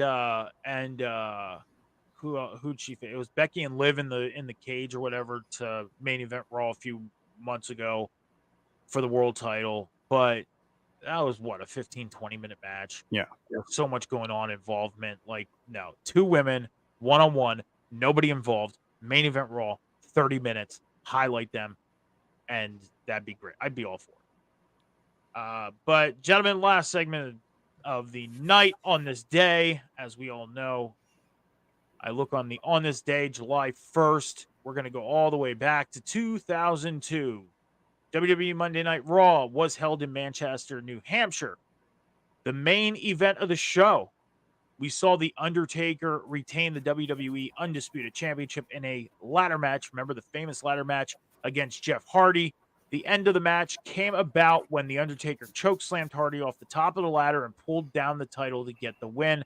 After the match, Jeff wouldn't stay down, and Taker got back in the ring, hit him with the last ride powerbomb.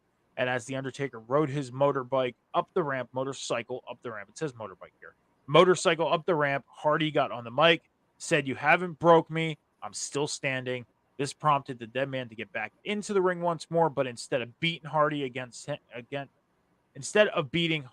again, he raised his hand in a sign of respect.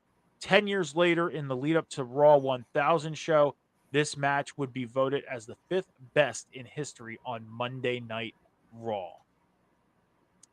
That is on this day in pro wrestling history. And a little bit of add-on to that history, that is the only ladder match that The Undertaker has ever been involved in his illustrious career.